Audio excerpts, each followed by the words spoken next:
there's relative scarcity in certain markets for certain types of product. And that's one of the reasons we have really focused our U.S. strategy on value-added apartments here in LA, because there is very little developable land here in Los Angeles. And when you finally do assemble it and you go through the 5-year process of getting it entitled and then getting it defended with all the CEQA lawsuits that are going to happen, after 5 years and several $1 million of investment, maybe you can build something. But the cost of the land and that front end process, and then just the cost of construction, makes for, you have to go up 5+ stories.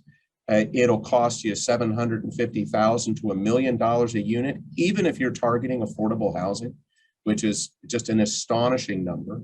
And we're all in, by contrast, in what the assets we're targeting are low density. They're irreplaceable in this market. You would never assemble a buildable lot and build a 36 unit, low density, 2-story external walk up around a swimming pool. But that's what was in back in the 50s and 60s and 70s.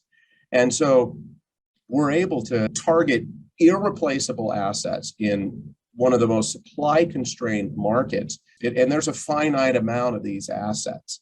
And there's an even smaller amount of assets that are under sophisticated, I would say, institutional quality management, like Paladin's portfolio. So we truly are light years ahead of the mom and pop competition with safe, contemporary, well-maintained, well-managed buildings that are still affordable to our target audience, but they're half of the rents of Class A space. To us, that is the value proposition for what we're doing here. And a lot of it has to do with the fact that the scarcity of developable land here compared to Phoenix, where you can just add another freeway off-ramp and build the next suburb.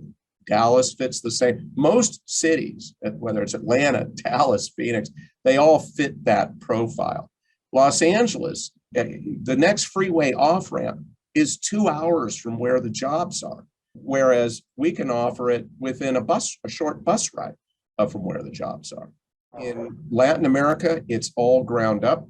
But here in the United States, residential, we've never been fans of development. There's plenty of sophisticated investors that do that. The margins, in our view, are a little too thin. It's much more market cycle dependent.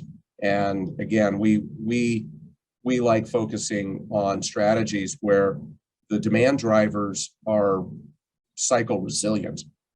What we're doing here in LA, when a recession hits, we find that occupancy goes up in the Class B, Class C space because of the value proposition, and it goes down in the Class A space. So if we were doing ground up development, I'd be offering as many concessions as free rent and others to get buildings filled up. You have to slash rents, and you can't stop the occupancy wave, because people, when a downturn hits, the Class A space gets hit significantly.